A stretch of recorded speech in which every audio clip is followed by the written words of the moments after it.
A very good afternoon to you. Welcome to NTA Benin News Update. I am Bukola Urubuse. Soko has come the way of persons seeking cancer treatment in the South-South geopolitical zone as the federal government unveils a world-class oncology center at the University of Benin Teaching Hospital. The coordinating Minister of Health and Social Welfare, Professor Ali Umar Pate, while commissioning the center, assured Nigerians that the President, Bola Ahmed Tinubu, is prioritizing the health and social welfare.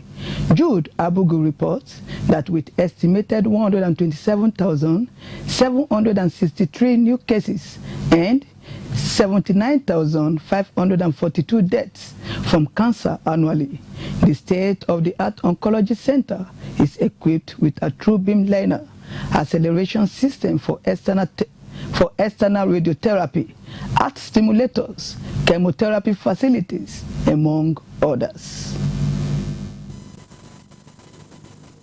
With an estimated 127,763 new cancer cases and 79,542 deaths annually, the state-of-the-art oncology center is equipped with cutting-edge facilities, including a true beam linear acceleration system for external radiotherapy, CT simulator, and chemotherapy facilities. Professor Pate emphasized that the President is committed to healthcare projects that directly impact citizens. The health sector is not only cancer centers, 501 equipment and projects, physical infrastructure in the last 2 years in 61 federal tertiary hospitals, some in this hospital and some in others.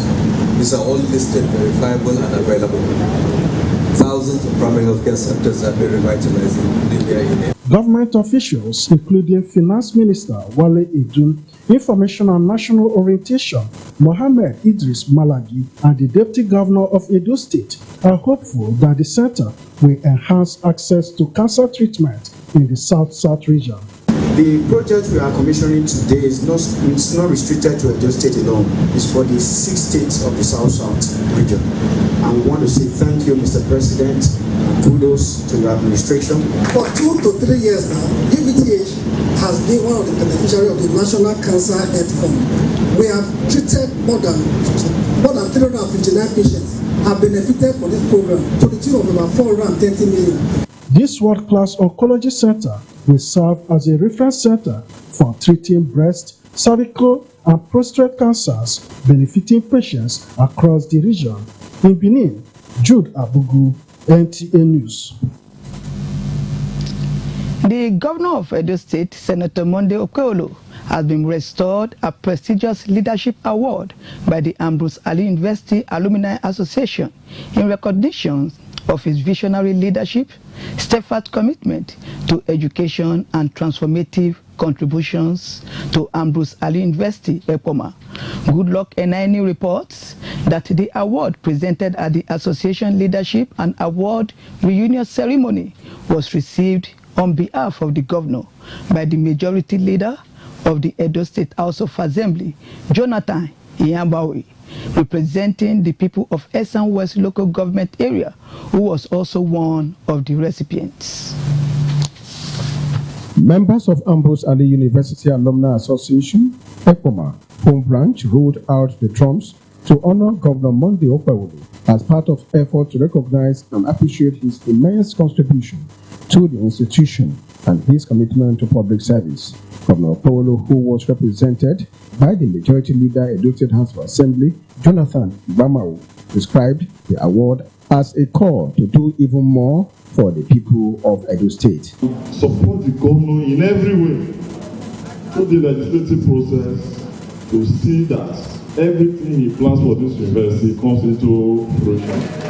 The event brought together old classmates, professionals, guests from different sectors of the economy, including the Chief Press Secretary to Governor Monday Okpewolo, Fred Itwa, who was among the recipients. You are the Moses that Ambrose Ali University Ekoma has been waiting for to take her to the promised land, and we trust in your ability to do that with God's help. To our worthy alumni, the task of rebuilding and repositioning our great university requires a collective effort. For him, whatever Ambrose Ali started is an enduring legacy he wants to continue. And he has repeatedly said that to us in private and in the open. The award underscores Governor Okpewolo's dedication to educational development in Edo State and his commitment to nurturing institutions like AAU to become centers of excellence. From Ekpoma, good luck in Aini, NT News.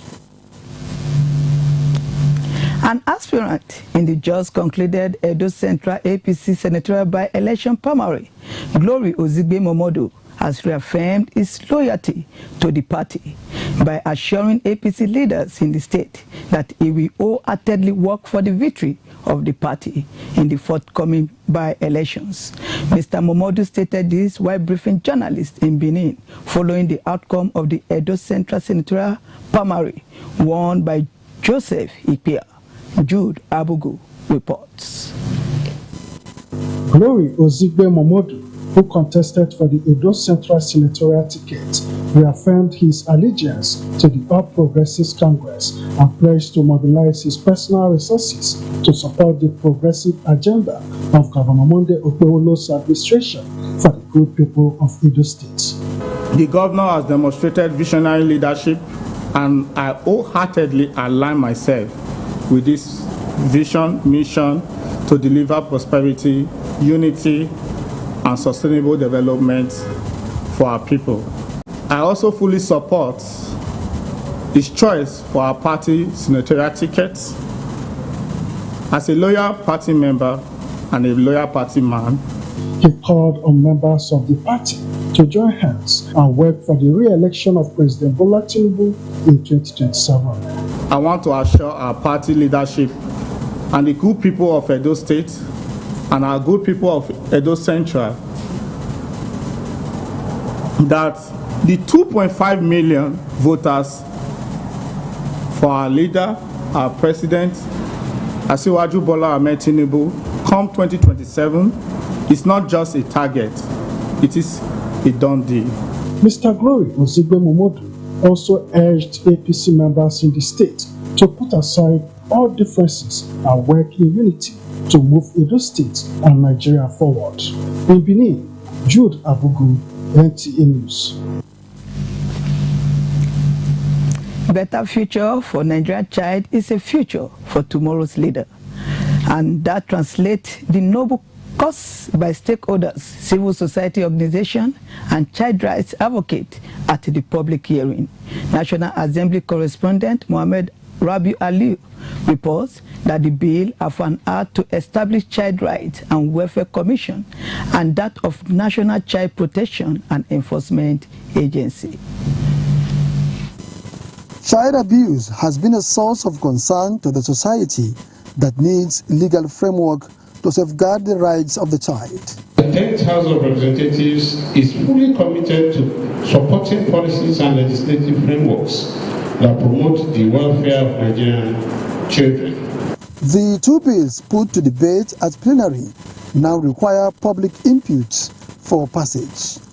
What is missing is a dedicated institution, a commission, an agency fully empowered and resourced to ensure that these rights are protected and practiced, not just for papers. We urge that the bill being consolidated should include decentralizing child protection through state and local units. We recommend the addition of a representative of Federal Minister of Health as a member of the governing board of the commission, and also we recommend a gender balance in the composition of both commission and agency to ensure that perspectives of women and mothers are adequately represented at all levels of the child protection. Nigerian Immigration Service, as the lead agency in border security, holds a vital mandate in protecting children who are moved across borders, whether lawfully or unlawfully, and ensuring that Nigeria is not a source, transit or destination country for smuggling of children, child exploitation, and other vices that impede realization of their full potentials. Members of the committee acknowledge the contributions brought forward and promise to make judicious use of the submissions in the interest of the Nigerian child. time has come when we take the interest of the child as priority. By establishing these institutions, we are taking a concrete step towards creating a society where every child can realize their full potential, free from fear, violence, and discrimination. The committee is expected to report back to the plenary for further action from the National Assembly. It's time now for our first break. Please don't go away.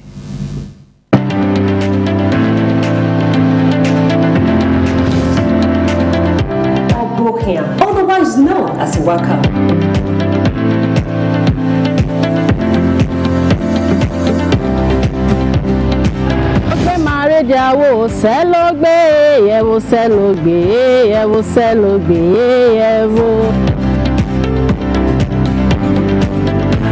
This is Health Plus. Today, searchlight on universal healthcare. What does it mean? Diphtheria is a vaccine-preventable disease. It is highly fatal. It's good to sing praise unto our God, for it is pleasant and praise is comely.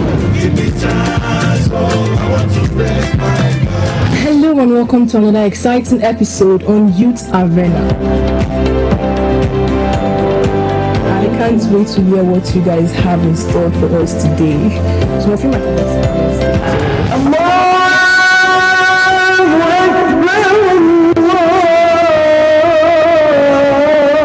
Holy Prophet Muhammad sallallahu alaihi wasallam. Hey there, welcome to another exciting episode in Top 7 Jams. It's your girl Pearl. I just took a shot of whiskey, it's sun in nature. I tell myself, say I know, go cry, but I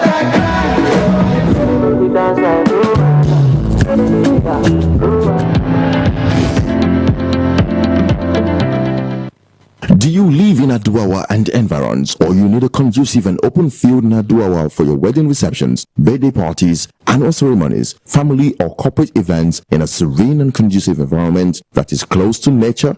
Then look no further. NTA Benin Aduawa is a place for you. NTA Benin Aduawa has a large field for all your events and ceremonies. Also, at NTA Corporate Headquarters TV Road, we have a state-of-the-art fully air-conditioned ultra-modern hall for all kinds of indoor events with a standby generating set, therefore ensuring uninterrupted power supply. We also have NTA Pavilion for all outdoor events at the same venue.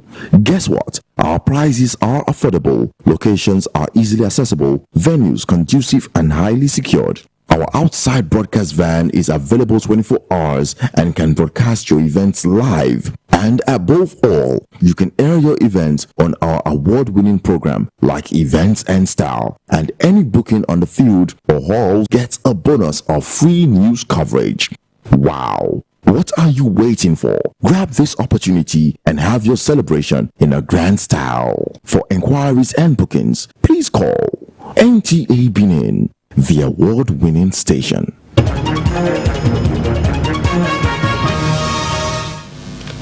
Welcome back. I'm glad to know you are still there. Between January and June 2025, the Federal Road Safety Corps arrested 290,887 traffic offenders who committed 319,798 various offenses across the country. FRSC Corps Marshal Shehu Mohammed revealed this at the 2025 first half-year press briefing in Abuja, while emphasizing that this figure represents a 16% rise in arrests made when compared to the same period last year, as well as 14.9% increase in offenses booked. Oyeyemi Ajayi has the details. It's a time of reality to reel out facts about the activities of the Federal Safety Corps between the month of January and June, meaning the first half of the year. And the person doing this is the man at the helm of affairs of the Corps, the Corps Marshal himself, Shehu Mohammed. There was a 3.9% increase in road traffic crashes, as well as a 2.2% rise in fatalities, aside an 8.9% increase of the total number of people involved in road traffic crashes when compared to the same period last year. It was revealed that in the period under review, about 30 million passengers traveled using 2.3 million vehicles across the country, with Anambra and Kano states having the highest volume of movements, and this is said to have reflected the rise in cases aside the expanded 312 added unit commands across the 774 local government areas across the country. 5,281 road traffic crashes occurred across the entire country, involving 39,793 people. Sadly, 2,838 lives were lost, while 17,818 were rescued. Also concerning delay in issuance of driver's licenses across the country, the commercial explains. Just recently, as you are aware, the price of the license has increased.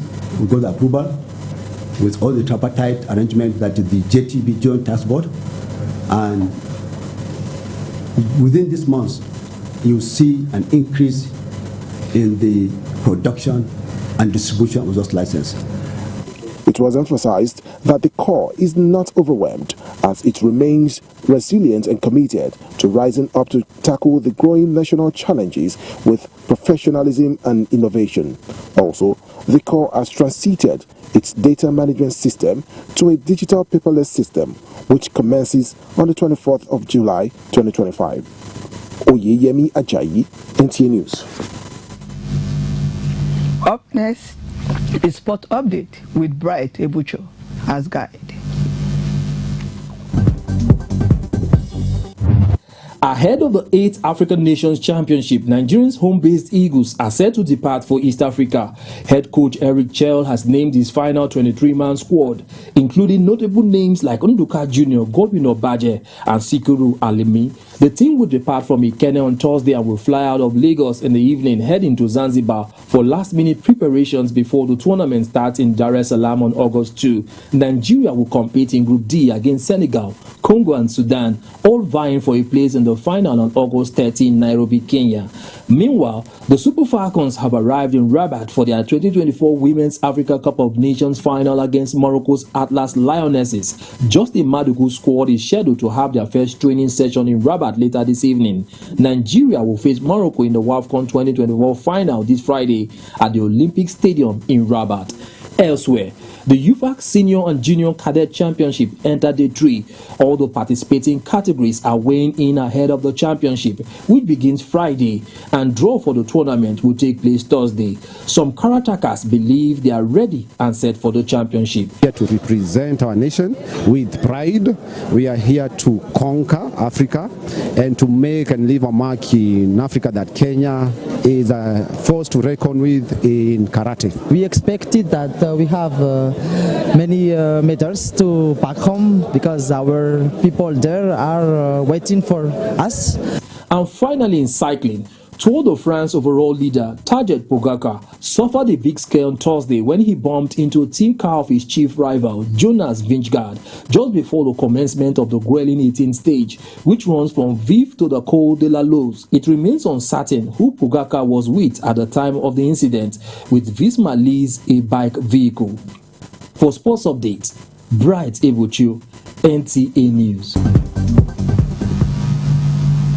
That is the size of our news update for one. Please join us again by 7 p.m. for the main news bulletin. Thanks for watching.